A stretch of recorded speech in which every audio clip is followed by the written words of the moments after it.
Afternoon, good evening, depending on where you're joining from today. Thank you for joining our live interview talking about building a future fit organization. I'm going to introduce our guest here in just a moment. But in the meantime, a couple logistical things. First of all, my name is Eric Kimberling. I'm the CEO of Third Stage Consulting, and we're an independent consulting firm that helps clients throughout the world with their digital transformation journeys, including digital strategy, software selection, and implementation. Which also includes, by the way, change management. And a big part of what we'll discuss here today is stuff related to change management. So thanks for joining here today. This is part of our live interview series that becomes part of our Transformation Ground Control podcast episodes. You can find Transformation Ground Control at transformationgroundcontrol.com. And at that website, you can find all the platforms where you can watch or listen or subscribe to the show. You can also view or listen to past episodes of the show at that website as well. So go to transformationgroundcontrol.com to learn more about the podcast. But by being here today, you're part of the live interview and part of the production of the show. So thank you for joining. Secondly, I'm going to have a few questions for our guests, but I'm hoping that the audience will sort of take over and ask a lot of the questions for me. That makes it a lot more exciting and interesting. So if you don't mind, just drop in the chat any questions you have along the way for our guest, who, just to give you a preview, is going to talk a lot about change management in people and future fitting and future proofing in organizations. So that's sort of the general theme that we'll set up here in a second. But if you have general questions about change management, anything related to people and change management, you've got the right person here in front of you to ask those questions. And one last thing before we get started, if you don't mind just dropping in the chat what city and country you're joining from today. I'm in North America today. My guest, who I'll introduce in a moment, is in Australia. So love to hear what city and country you're all joining from here today. So please drop that in the chat. So with that all being said, I'd like to introduce our guest, who is Friska Wirya, who is the founder of Fresh by Friska. Friska, thank you for being here today. Hey, thanks. Good to be here as well. Second time now. So super excited. Yes, you're becoming a veteran of this podcast. So thank you for being here. Mm-hmm. And actually what's interesting is I think after the last time you were on this podcast, very shortly after it, you published a book. And I think I knew you were writing a book, and I knew there was a book somewhere in discussion in your future. But then the book came out like pretty quickly after the interview. And the first thing I thought was, oh man, I wish I would have known that book, what was in the book. I could ask you some questions around Yeah. that. So it was a great excuse to have you back on where we could talk about the book. But before we start talking about the book, which is called Future Fit Organization, maybe you could tell us about yourself, Friska, which is your background and what you do. Sure. I would say I've been obsessed with change for over a decade. So there's a few things that Fresh by Friska does. There's consulting, coaching, and facilitation.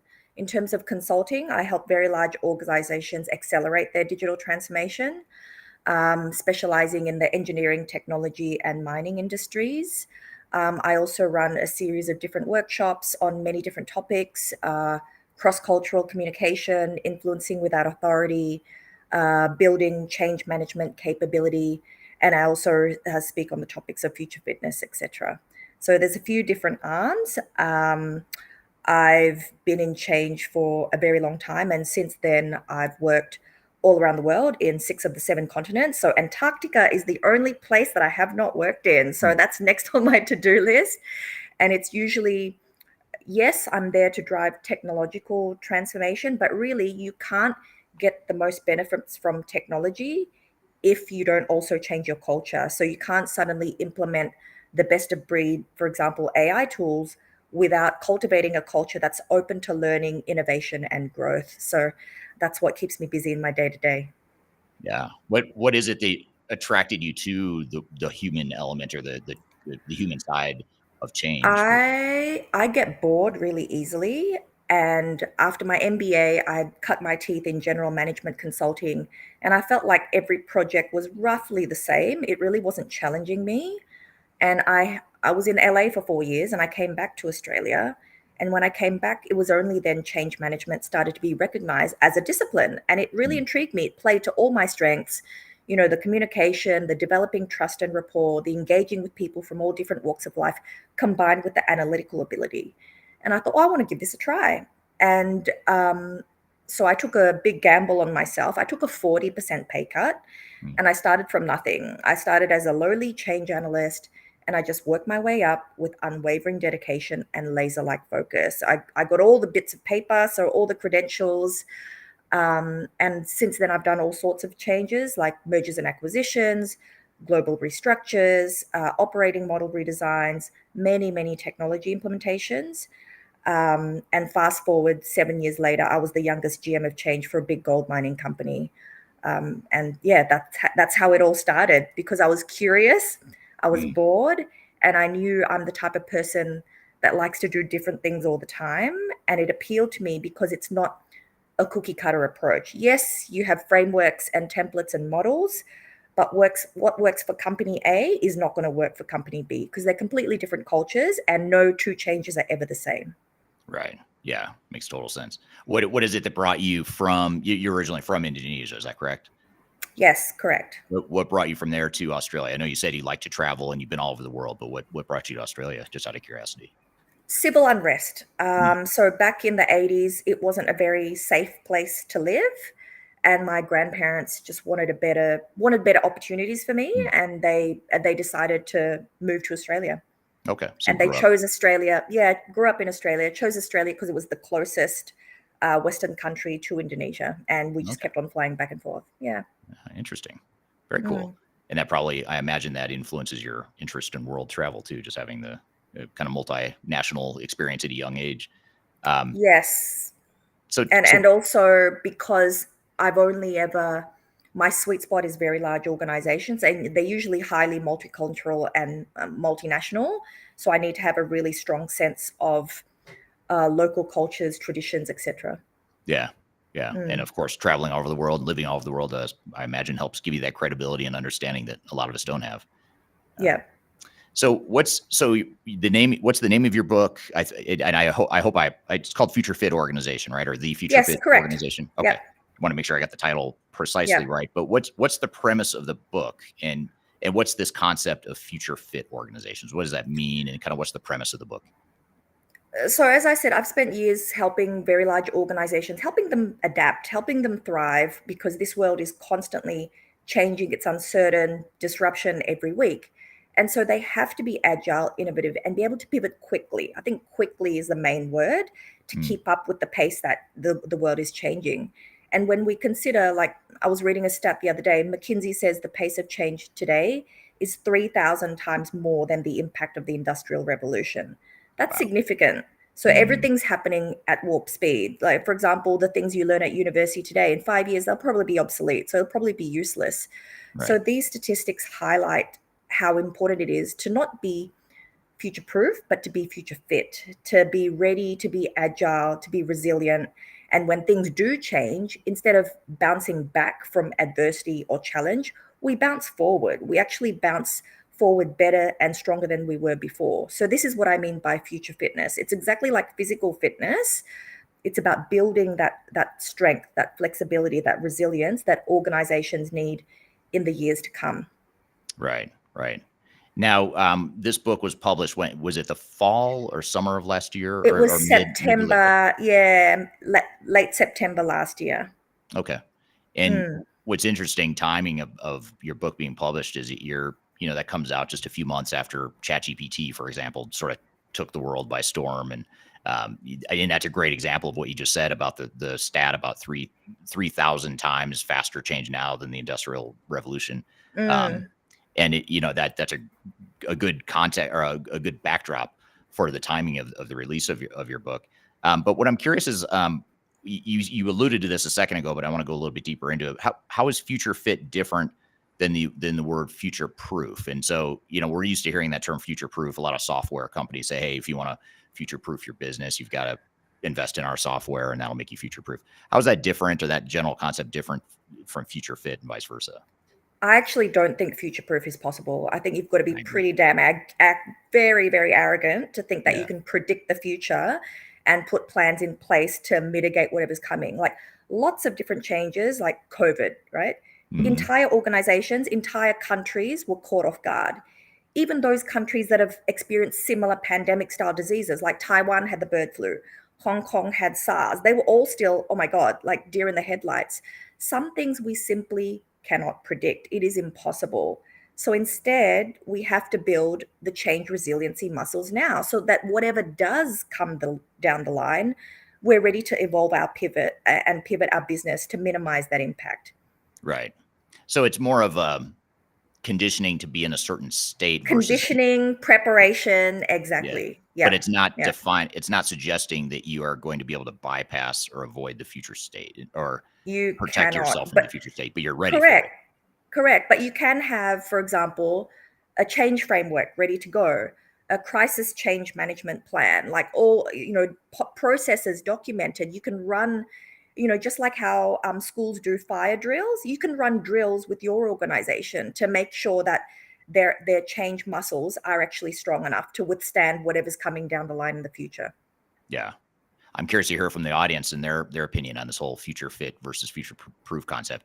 What are your thoughts on the terms? Is future proof a possibility? Can we be future proof? Is that a viable buzzword? Even though it is a buzzword, it doesn't mean it's viable. But I'd be curious to hear from the audience what they think on that too. But I like that. I like how, because at first, honestly, when I heard the title of the book, I was like, future fit. That's different. I'm used to hearing future proof, Mm. not future fit. So I think it's a smart move to sort of differentiate or clarify what that means versus future proof. Um, so, real quickly, I want to just say hello to one guest who Sure. from Saudi Arabia, Mohammed. Hello, thank you for being here. He's on Oh, YouTube. hello. Um, Mm. we've got people from all over the world, so thank you, Mohammed, for chiming in on where you're at. Again, if you haven't dropped in the chat where you're at, we always love to see what city and country people are at. It's a global community, so we love to hear where you're from. So, if you don't mind, just drop in the chat where you're at, where you're from today. But you started to allude to this a moment ago, Friska. You started to talk about um, having a crisis management plan and some of the things you can do to become future fit. But what are some of the key components that make an organization fit for the future? Or how would you describe an organization that's future fit versus one that's not? So one of my favorite quotes that I've put in the book is futurist Alvin Toffler. He said, "The illiterate of the future will not be those that cannot read or write, but those that cannot learn, relearn, and unlearn." Hmm. So I totally agree. A future fit organization is an organization that's continuously learning and unlearning. They're not carrying forward these unproductive, unhealthy mindsets, behaviors, processes, and policies. So if we think future means at a later time, and fitness can be described as being suitable to fulfill that role or task, it means they are constantly reviewing what's working, what's not, and only bringing forward the best of the best. So a future fit organization is an organization that has a fluid and flexible mindset and seeks out change over comfort. They Hmm. recognize that the performance of their tech stack is only limited by the power of their people stack. They hire for character instead of over indexing on capability. They look out for key traits such as openness to change, such as assuming positive intent. Why these two traits? Because they are the traits that bring transformation alive. They are what's going to get people willingly moving out of their comfort zones into their growth zones. Hmm. And they also start prioritizing, I don't like to call them soft skills, I call them critical skills, skills such as empathy, such as curiosity, such as the ability to engage with people from different cultures, because this is what's needed. It's about balance. Like STEM skills, obviously very important, but they are useless in isolation. Right. That's interesting. Um, and so is it fair to say then that an organization that you walk into and consult to, I'm sure you've seen this, I imagine, but you walk into an organization and you hear a lot of people say, well, that's not the way we do things, or we've always done it this way. And that seems to be where they're grounded, is like, we've always done this for the last 10 or 20 years. We can't tell you why. We just Yeah, know that yeah, we don't want to change because we've always done it this way. Is that yeah. sort of the I polar call opposite of what them you're I call them the nostalgia seekers. right? They only see problems instead of potential opportunities for innovation and growth. And yes, those sort of people are very common. Yeah, and it's okay to have those sort of people, but if they make up the majority of your people stack, then you're in trouble, right? You need to balance that out with um, change makers, with people that are enthusiastic, bright-eyed and bushy-tailed, that have a vision, that know kind of what's out there in terms of technology and innovation, and have a vision for how that particular solution could benefit the business. Interesting. What's rare is people that have that knowledge and awareness combined with being organizationally set up for success. And when I mean organizationally set up for success, I mean they have the right relationships, they have a solid sponsor, they have a strategy to execute whatever they're planning for this particular technology. Not just that, shock horror, they have a budget to actually execute the darn thing. And that's where I see a lot of organizations kind of fall over. They have a very clearly documented strategy, but then when it comes to the change management, because it's installing something is very different from implementing something. Installing something is easy, it's in. It doesn't mean you're getting any of the benefits. So to get proficiency, to get adoption, to get ultimate utilization, that's implementation. And suddenly there's never any budget left over. So I think that's why the rates of digital transformation are still, the success rates are still stubbornly, appallingly very low. Yeah. Yeah. It's an interesting dynamic where an organization sets a budget on what the priorities are for a project by starting with the software. I'm going to go shop for some technology. Let's say it's 10 million US dollars, 10 million US dollars. Okay. That's my starting point. Now I've got to figure out what to add on to that. And if at some point your board or your management team says, no, you're not going to add that much on, you're going to have to throttle back. And you're probably not going to cut back that 10 million. You're going to keep the 10 million in this example, but you're going to cut change management. You're going to cut, you know, cultural change, some of the things you're talking about here, which is a really unhealthy, problematic mindset as far as human behavior, organizational behavior. So let's unpack the different dimensions and just make sure I'm sort of understanding or tracking with you on like the themes. So you have cultural change, which is sort of that the mindset shift and the ability to learn and unlearn, like you said. There's the organizational structure is sort of what you're alluding to. Is that what you mean? Like how you organize and how you collaborate and how you have people working together. And yes, you know, it's not just having the right people with the right skills, but the right mix of people in both delivery teams. So you have that holistic perspective and you can see around corners more. Yeah. Yeah. Interesting. There's a question here that's a little bit out of scope for this conversation, but I actually want to bring it back into scope and ask you a question here. It's sort of like more of a case study, really. And this is a question on YouTube. It says, what are the advantages to using AI in the manufacturing industry? And we don't necessarily need to go down that path just because we're more focused on future fit organizations. But I think there is a question sort of embedded in there that we could pull on a little bit here. And that is when you look at something like AI, and I think it's a good example of fast changing technology that can either overwhelm an organization so much so that they resist the potential adoption of AI, or they could, you know, if they are a future fit organization, they're going to be a little bit more creative and open to how we use AI to make ourselves more effective as a team. So how would you, like, just at a high level, how would you take that use case here or that case study of like AI and a manufacturer that's, say, an old school manufacturer, and maybe they're struggling to figure out how to adapt to AI and get more value out of it? How does this future fit concept, how could it help them be better at leveraging technology like that? So, first of all, that question is quite relevant to my experience in mining. So mining and manufacturing is very similar.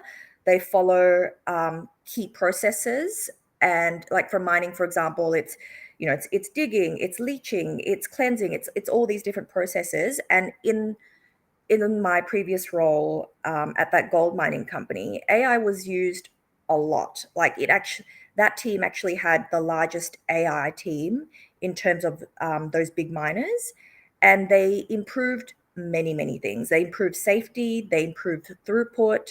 So I'll give you an example. One of the pipelines to transport slurry, a mix of ore and water, would get blocked every 8 months, roughly. No one had any idea why, without fail. And, you know, in those sort of sectors, one downtime event could be like $26 million down the drain. You know, we're not talking like $100 mistake here. And AI was used to analyze data. So lots of different data, water temperature, pressure, humidity, etc., literally hundreds of thousands of bits of data. And from that, it developed a predictive algorithm of when this particular piece of equipment would go down, and therefore it allowed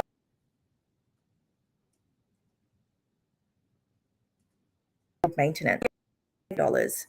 So AI can be used to either predict things or to optimize. Optimize things could be, when should I repair this thing? when should I take this off to ensure that throughput remains high? So those sort of things requires a lot of data to come to that, impossible for a human to do.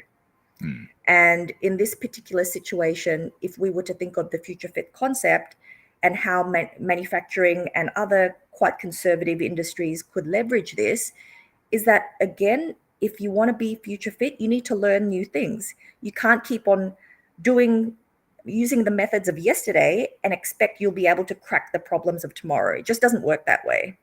And so, you have to start. I'm a big believer in that any big change or transformation needs to start and be supported at the very top. So my first port of call would be to engage and get alignment among the senior leadership team on what AI can and will do for the business. Start small, so get a pilot off the ground, whet the appetite for change, right? You don't want to kind of intimidate them and say, hey, let's launch these 20 projects, give me $20 million to do this. Start small, execute ruthlessly, get the wins, whet the appetite for more change, and you'll see that other departments will start to be interested and follow suit. Because no one wants to look stupid, no one wants to fail. So start small, get an A+, and then replicate. Right. So is becoming a future fit organization, is it a top down endeavor that starts with executives? Is it a bottoms up sort of grassroots sort of thing, or is it both? I think it needs to be, it doesn't necessarily have to start at the top, but it definitely needs to have the support of the top. Because if it's grassroots, but they're not getting the airtime, they're not getting the budget, what's the point? People are not going to bother trying anymore. Right. Yeah. And if the executives don't want you to be future fit necessarily, they're not going to invest in the things that are going to make you that way. Yeah. One of the questions I had for you that I was going to ask you later, but since we're on the topic, I'll ask it now. How can executives of organizations, you were talking about leadership a moment ago and how it's so important for the top to be supportive of this, but how can they, assuming that it is sort of more of a top-down approach, or you have an executive or leadership team that wants to become more future fit, what are some of the first steps they can take to start to create that culture change and the moving the needle on becoming more future fit? I would say they need to first role model it. Share the things that they're learning, share the things that they're unlearning. So once they do that, people will start to follow suit. Because at the end of the day, everybody looks to leaders to get an understanding of how are things done around here, what's valued, what are your objectives, what should I prioritize on. So if you want to change other people, the first port of call would be to change yourself. The second part would be to develop change leadership skills. So what's the mindset to navigate uncertainty and change effectively? And, you're not taught this in schools, you're not taught this in universities. So these sort of qualities include empathy, resilience, adaptability, and they have to be overlaid with really good engagement and communication skills. And in this hyper-connected world where really we are borderless, this will become more and more important. So those are my top two sort of first steps to start. Start with yourself, and then the others will follow. Right. So that's a great overview or summary of what executives can be doing. Back to your example a moment ago of AI adoption and results within the mining client that you worked with. Here's a follow-up question from Mohammed on YouTube. He asked, is this the same as data mining? So that example you gave where AI was taking that No, massive data. Okay. How would you no. differentiate data mining from AI, even though it's a little bit outside of what we're talking about here, but still relevant? Data mining is purely going into data to identify patterns. Whereas the example that I talked about, yes, there was a lot of data, but we then developed algorithms to not just get insights from it, but develop a set of recommendations of what to do. Right. So it's a step more or a step further than just getting the data and accessing it and consolidating it. It's adding the algorithm. Yeah, people have this misconception. Like, an AI project is not cheap. And it takes, it takes months, a lot of data to train the algorithm as well. So this is not like a $10,000 project. I think that's what a lot of people have misconception of, especially when it's projects of this scale as well. When $26 million is on the line, there's a lot of things you have to measure to identify patterns. Yeah. Very good.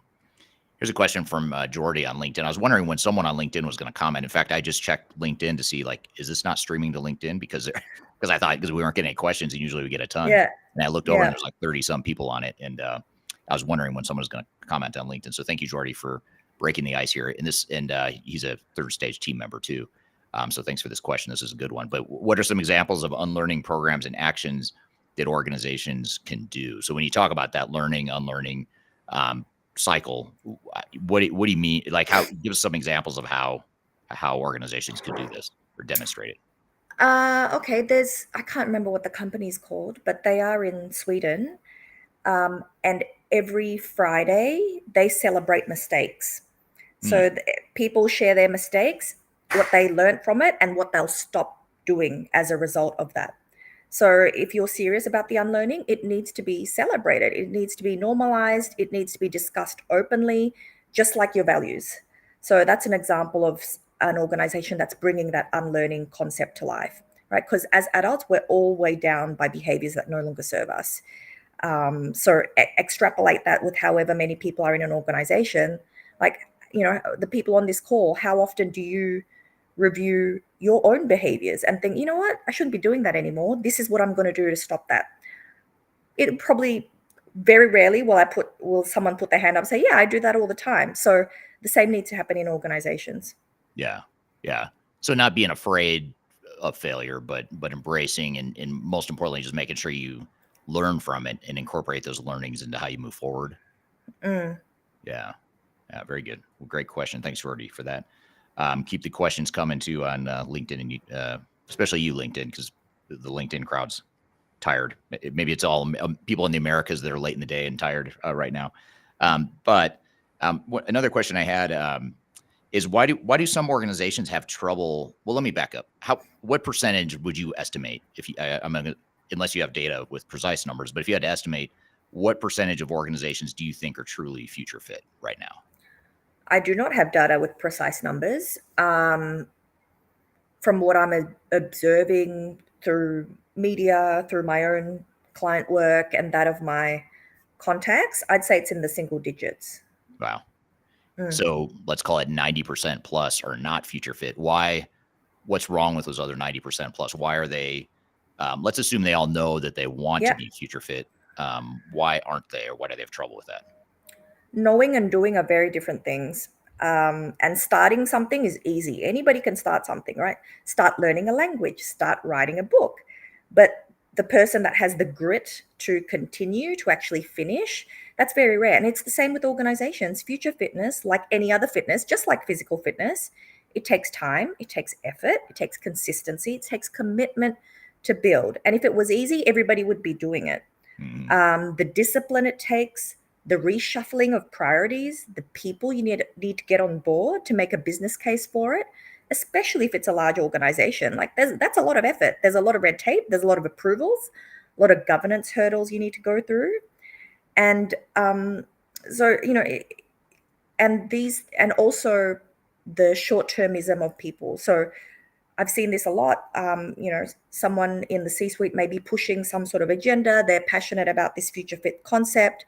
Suddenly there's a restructure, or they leave, or maybe they get fired, and then you have to start from ground zero again.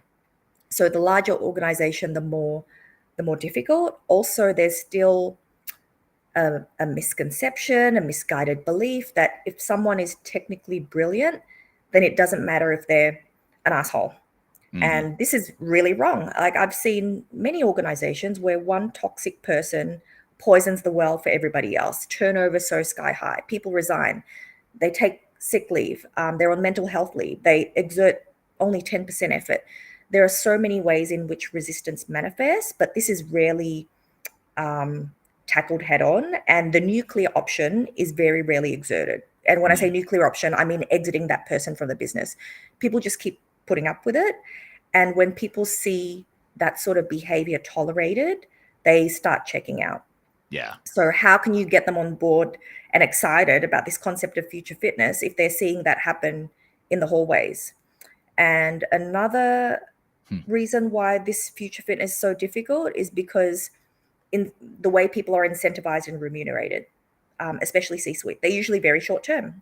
what are your this quarter's results, profit, stock price, revenue. We don't balance this with longer term metrics or qualitative measures. So if they're not getting rewarded for putting their neck out to build this future fitness muscles, why would they want to do that? Yeah, that's really interesting. And I don't know that it ever really occurred to me until you were saying it. But when you talk about the assholes, you look around and you know there's a bunch of assholes around you. That negative mentality, whether it's being an a-hole or whether it's um, being a sabotager, someone that's going to sabotage, someone who's really negative. Some of these negative connotations or these negative characteristics, those are the dominant characteristics oftentimes of an organization. It seems like those will win out over someone like, let's just say you're the person that's trying to be good, do the right thing for the organization. Mm, It seems like, if you have, if you get a certain tipping point, the well-intended people are going to lose out, and it's going to kind of reach this tipping point a little bit easier than it should for mm, organization. It's very interesting. It's actually a lesson I learned in my first consulting company. Just as a quick side story, that was my biggest single mistake I made with that company, was that I just hired based on qualifications. I was 32 years old at the time, and I knew there's a lot I didn't know, and I knew I needed a lot of smart people around me, people that were smarter than me, which I think that was the right intent. But then I would just disregard the fact that, like you said, oh, this person's kind of an asshole, but they're really smart, so I'm going to hire them anyway. They're really mm. good at what they do, so I'm going to hire them anyway. And then suddenly I look around, I'm like, wow, I've created a culture that is not healthy. And it was so Yeah, hard to change. I couldn't change the culture, and so I ended up leaving that company. But yeah. that's a good example or a good thread you're talking about here. I think it's really important for organizations to think about. Gets back to culture, of course, and how you build that culture of being future fit. You can't do it when you've got a bunch of people that are really negative or can't think outside the box or are stuck in the past. Mm. What'd you call them? The Nostalgia seekers. the nostalgia seekers. If you have Yeah. even just a third of your company, if a third of your company is the nostalgia seekers, that 1/3 of the company is going to win out. They're going to Mm. override the other 2/3 just because it's a more powerful, um, sort of inertia or gravity that holds back an organization. Um, Here's a question from Paul on LinkedIn, or just more of a comment. He says, interesting perspective. We are all encouraged to continuously learn. Continuously unlearning is a very interesting idea. Greetings from Ireland. So thank you for joining from Ireland here Thank you, today, Paul. Paul. Especially late in the day. It's late there in Ireland. So he must be having trouble sleeping right now. So thank you for joining. And that is a good point, though. He brings up a good point that I've never heard someone talk about this concept of unlearning. I've heard about people talk about like how you have to let go of the past, or Yeah, just because we've always done it this way doesn't mean we should do it in the future. But you're yeah. you're framing a little bit different, which I think is super effective. Mm, Yeah. What about so a lot of change involves technology initiatives. We've been talking, on and yeah. off about AI and other forms of technology, but how should we be treating these technology initiatives that a lot of us are going through? How should we be treating them differently as it relates to future fit organizations? So if we want to be future fit, how do we Yep. need to be different in terms of how we treat technology and technology transformations? Okay, here's my top 3 tips. The first is cross-functional, cross-collaboration teams. So very often it's just the tech team that's leading it, and they forget everybody else, and that means there's silos, that departments don't know what's going on when implementing technology initiatives. So if we have a different mix of individuals in those delivery teams with diverse skills and perspectives, then to work together towards common goals, then by default, this will encourage innovation, more creativity, and more problem solving, leading to more effective solutions. Number 2 is really having the tech stack in the middle of whatever technology initiatives that you're doing. So this means being user centric, really considering how they're experiencing things. So if we do that, most likely the needs, the preferences, and the pain points of the end users will be considered through research and feedback mechanisms. So that Hmm. very rarely happens. Usually, like I'm on one right now, which is a huge S4 HANA implementation, and the functional consultants just go ahead and deliver this, start building without considering, hey, we have to let people know about this. B, have we engaged them? C, do we know that the customizations, the compliance, and the legislation is considered when you're configuring this system? The answer would be no. Hmm. And these sorts of things would not happen if we involved different people earlier. So if we place the user, the person, in the center of technology initiatives, we can ensure that the solutions really will be fit for purpose, drive meaningful impact, and make sure it meets those needs. And last but not least, sounds counterintuitive, but don't be afraid to change your plan. So I'm all about iterations. I don't believe in huge, long-term, detailed plans because things change so fast now. So instead of clinging onto that rigidity, prioritize short feedback loops and continuous improvement cycles. So don't kill yourself trying to build a 6-month roadmap. Just think shorter cycles because market conditions change. You may get new customer feedback. There's new technologies, new versions. So don't be so hard. Yeah. Yeah. That's super interesting. Yeah. The continuous feedback loop. And the second thing you mentioned, I think is a really interesting one because if I were to contrast what you just said about how, your S4HANA example, where the project is going forward and starting to build the technology without involving the right people. A lot Mm, of times, the organizational behavior is super interesting and fascinating to me, where so many organizations make the decision that, okay, we have decided to move forward with an S4 HANA implementation. You get budgetary approval, management's on board, all that great stuff. And then it's sort of mm, like, we're so excited, we got to go. So let's go bring on the system integrator, and all the consultants come in and start building stuff. And then a lot of times, like you're saying, someone might say, well, wait, hold on. Why are we building stuff? What are we building? Do we even know what we're building? mm. What we're trying to accomplish here? Do we have the right people involved? But by then the freight train's already rolling. You've already Yeah, signed your contract with the yeah. system integrator. They've already deployed, 100 people on the project or whatever it is.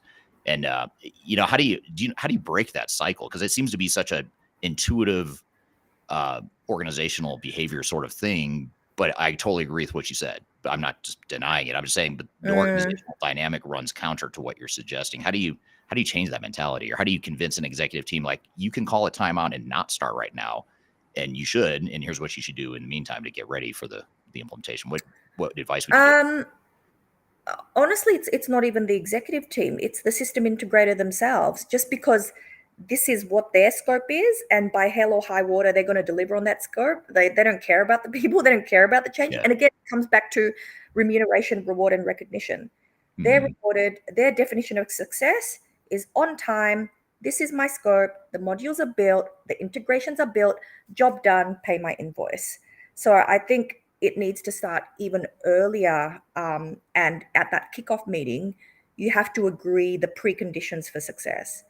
And the preconditions for success, I don't know, it's different for every organization. It could be, input from A, B, and C sort, X number of people engaged, their opinions and considerations reflected in the design. So it's different for different projects, but I think, yeah, your description of it being a freight train is very, very accurate. I feel like I'm pulling back with all my might, saying stop.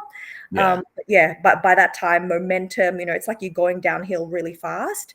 And there's at that point in time, all you can do is keep raising the risks at Steerco. Make sure you have a really good sponsor at that senior leadership team, so they are aware of the risks and they can influence their power and they can exert their power to say stop, do this first. Mm. And they also have to be willing to say to the SI, okay, I know that's the timelines and the scope that we agreed on. Let's park that to the side now because this is important. There's no point having building a system on time if everyone hates it and it doesn't meet your regulatory and compliance requirements. Yeah. Yeah, and I think, yeah, some organizations with forward-thinking leadership teams and project teams will get that, especially ones that have already made the mistake that it sounds like your S/4HANA client is making. Mm, If they've already made the mistake, a lot of times we find it's a lot easier to get that message across because they'll say, "Oh yeah, yeah, we did that last time and we screwed it up, and we saw the mm, downstream consequences." But for an organization that hasn't made the mistake, or maybe they've unlearned the wrong thing here. They did do it 10 years ago. They did the same thing, but they forgot, or they just don't care to remember. Um, it seems like it's hard. It's easier to quantify what the impact is if I run over budget, or if my SI takes longer than what I have in the plan or what I got approved mm, budgetarily. But if I don't build a future fit organization, that one's a little fuzzier. It's longer term. I can't quantify that the same way I can quantify what's right here in front of me, which is the system integrator's here, the meter's running. mm. I need to optimize the cost. So I don't know if you have a good answer for it, but it's like, how do you reconcile the thing that's right in front of you that you're worried about versus that longer term focus on future fit, um, capability building? Uh, well, for me, it's quite easy. So if we think of if we compare a future fit organization with someone that's unfit, so you just have to think of two different scenarios. Like if an organization is more future fit, is it likely that people will stay, for example, 12 months longer because they like the culture? The answer is Yeah. yes. If Mhm. an organization is more future fit and they have really engaged, charismatic change leaders, does it make sense if a new joiner, if their time to productivity improves from, say, 3 months to 2 weeks? The answer is yes. Right. And does it make sense then if people love working in a future fit organization, they will refer other people to join and that will reduce your recruitment costs? Mhm. Yes. So if Yeah. we use those three different metrics, say on a salary of, I don't know, $150,000 times 1,000 people, like that's real money. Right. It's real money. And if you don't have the right traits, the right mix of people in the delivery teams, does it make sense then? Is it likely that your projects will run over budget? The answer is yes, because communication shit, people don't trust each other, blah, blah, blah. So you just have to think of, you may not have the hard data available online to prove your case, but these are very likely scenarios. Like what I'm talking about, very conservative estimates and very likely conditions to occur if you invest in the future fitness of your organization. Yeah. Yeah, that's a great point. And you look at a digital transformation of some sort, and let's just say you have a budget set for the entire project, and let's just say you've been forward thinking enough to set aside 15 to 20% of that budget for change management, more the human side of stuff. And Mm, you think, okay, we're going to do this right. But then, you get into a bind and you have to cut the budget because your technical stuff is running over and you've got to cut something. The natural inclination is to say, well, what if I cut the change management budget in half and I save 10% of the entire budget? mm. That you could Save. right, right, You either pay now or you pay more later. And when I exactly. say pay more later, it'll take longer, it'll Yeah, be more painful. People might leave, right? yeah, People are like, this quiet quitting thing, it's a thing. If they're yeah, having a shit experience for the next 2 years because of your transformation, they're going to leave. yeah, And the cost of them leaving and the cost of you rehiring and recruiting, far more than the saving you did by slashing change management. yeah, yeah, yeah. And that's where I was going with it too. Is like for every dollar you save by allegedly, saving money on change management, you're going to spend. I don't know what the number is, but if I had to estimate, I'd say at least 5 times as much. $5 for every dollar you save by cutting Yeah, change. You're probably going to add another $5 of longer term costs. Problem is though, if I'm a project manager, I'm not measured. Back to your point about numeration. 100%. I'm not measured on that. 100%. I'm measured on coming in on time on budget. So come hell or Yeah, high water, I'm finishing on time or on budget. If the downstream yeah, impact to our operations goes off the rails, that's yeah, not, I mean, that sucks, but that's not my personal problem because I'm yeah, not measured on that. So if you're an yeah. executive, you need to set the right targets. I guess that's where we're going with this, on. You've got to make Yes. sure people Yeah. are behaving the right way. And And sorry, rookie and mistake. and My phone is not that, silenced. that's okay. And can I say that there are ways, if you truly need to cut the budget for change, there are ways to do that, smarter ways to do that. For example, ChatGPT. It does a lot of grunt work that an analyst would usually do. There's a lot of AI solutions you can use to make collateral development go faster, etc. So it's not always cut people. It could be increase the number of tools that the change management team has, so they can do more with what they have. So yeah, Yeah. it's not as easy as, oh, slash it in half, goodbye half the people in the team. Yeah. Sometimes I wonder if we rethink our approach to digital transformation and the way we budget, the way we resource, the way we define our plans. What if we started with the future fit slash change slash people side of it? That becomes the core, and then you say, okay, it's going to cost this much to go through the operational and the people transformation, and then whatever's Mm, left, you add technology on top of that. What if you flipped it and said, "Yeah, we're going to add technology more selectively and more strategically, but we're really going to focus our efforts on not S4 HANA in your example from before. It's not focused on S4 HANA. It's focused on people and operational transformation, and whatever's left, mm, we'll do the technology." Because I don't know about you, but I'd much rather see an organization implement a subpar technology or a more limited scope of technology, but do the change management, the human part of it really, really well, that organization is going to get a ton more value out of the transformation. They're probably going to be successful longer term. 100%. 100%. Yeah. It's like the equivalent of giving the newest generation iPhone to my grandmother. Like she'd use it as a doorstopper.